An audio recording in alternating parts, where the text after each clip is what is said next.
اچھا آپ صاحب یہ فرمائیے ماضی کو بھول گئے ہیں آپ ایسے جو عمران خان صاحب کہتے ہوتے تھے مولانا کو اور آپ نے دل اپنا بڑا کر لیا ہوا ہے پرانی تلخیاں ختم ہو گئی ہیں یا ہے ابھی تھوڑی سی؟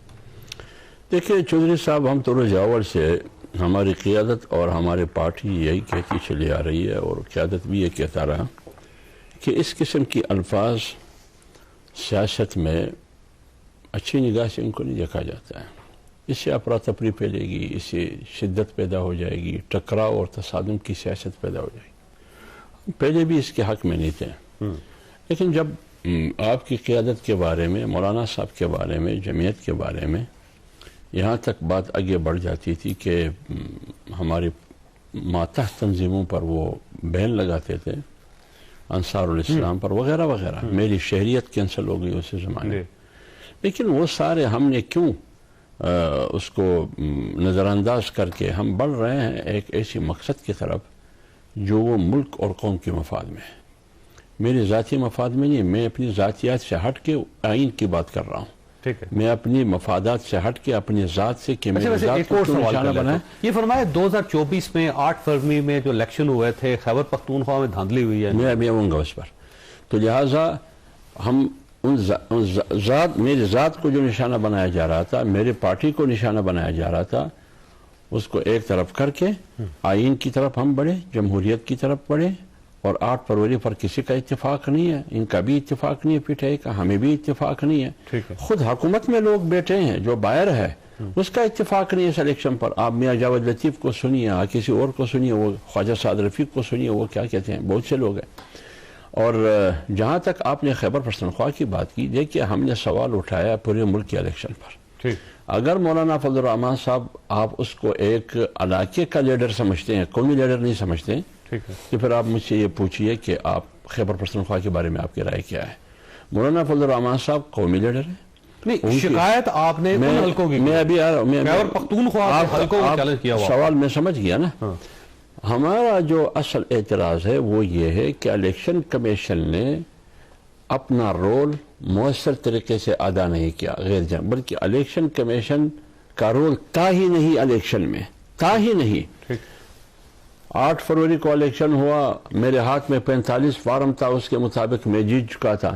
لیکن جب دیکھا تو 47 رانا صاحب کے پاس تھا، وہ اسمبلی کے اندر تھا.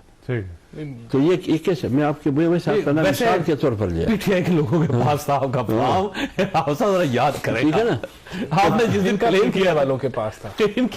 میں اوورآل ملک کی بات کر رہا ہوں نا، میں پورے ملک کی بات کر رہا ہوں. میں ایسا نہیں کہہ رہا کہ بلوچستان میں دھاندلی ہوئی ہے، پنجاب میں ہوئی ہے، سندھ میں ہوئی ہے اور خیبر پختونخوا میں نہیں ہوئی ہے. میں ببانگ دوہل کہتا ہوں. اور مولانا صاحب نے پس میٹنگ میں خود بیٹھا تھا، اسد گیسر اس میں تھے، غالباً علی گوہر صاحب تھے، یعنی تھے، یہ سارے تھے. میرے سامنے مولانا صاحب نے کہا کہ ہم تو یہ کہتے ہیں کہ خیبر پختونخوا میں بھی میرے خلاف دھاندلی ہوئی ہے اور آپ کے حق میں ہوئی ہے. مولانا صاحب نے سامنے کہا اس کو. تو اس کے تو ہم پیچھے نہیں ہٹیں گے. لیکن اس کا مطلب یہ نہیں ہے کہ میری لڑائی پی ٹی آئی کے ساتھ ہے، میری لڑائی سسٹم کے ساتھ ہے. اس سیاست میں، اس الیکشن میں وہ کون سی قوتیں جو ہمیشہ وہ دخیل رہی ہے، ہم کہتے ہیں کہ وہ دخیل نہ رہے. دوسری بات یہ ہے کہ کل تک پی ایم ایل این والے، پیپلز پارٹی والے پی ڈی ایم میں شامل ہوتے ہوئے ان کا بیانیہ یہی تھا جو آج پی ٹی آئی کا بیانیہ ہے، جمعیت علماء اسلام کا وہی بیانیہ ہے جو 18-25 جولائی کے بعد تھا. لیکن ان کو مینڈیٹ بھی وہی ملا ہے جو اس وقت مینڈیٹ ملا تھا. لیکن یہ کہتے ہیں کہ دھاندلی نہیں، آج 25-18 کو دھاندلی تھا اور آج نہیں ہے. فرق کیا ہے؟ یہ فائدے میں نا، اس وقت یہ اقتدار میں نہیں تھے، آج اقتدار میں تھے. ہم تو وہ نہیں مان رہے تھے. اگر آپ بینیفیشری ہوتے آپ بھی. اگر ہم یہ فیصلہ کریں، سیاستدان ایک طرف رکھے اسٹیبلشمنٹ کو، اگر ہم یہ فیصلہ کریں کہ واقعی ہم اس ملک میں جمہوریت چاہتے ہیں، واقعی ہم اس ملک میں پارلیمنٹ کو خود مختار چاہتے ہیں، واقعی پھر آپ کو بڑے فیصلے کرنا، تو پھر ان سیاستدانوں کو فیصلہ کرنا ہوگا کہ ہم کہاں کریں، آئین کے ساتھ کریں یا آئین کے اس پار غیر سیاسی اشرافیہ کے ساتھ کریں. آپ انہوں یہ فیصلہ کرنا ہو. بڑی پارٹیاں بریک لے رہے ہیں. اور فیصل چودھری صاحب آپ کے پاس سوال چھوڑ کے جا رہا ہوں کہ آج محمود اشرقزئی صاحب نے آپ کو بڑا اچھا مشورہ دیا. انہوں نے کہا جی آپ اس طرح کریں کہ جو فارم 47 کی جو اسمبلی ہیں ان سے باہر آئیں اور ہم باہر نکل کے فارم 45 کی اسمبلیاں بناتے ہیں. تو پھر تو آپ سب کو استعفیٰ دے دینا چاہیے اور دے کے باہر نکلنا چاہیے. آپ ایک سائڈ پہ اندر بیٹھے ہوئے ہیں, دوسری سائڈ پہ آپ اعتراض بھی کر رہے ہیں. چھوٹی سی بریک, اور بریک کے بعد دوبارہ حاضر.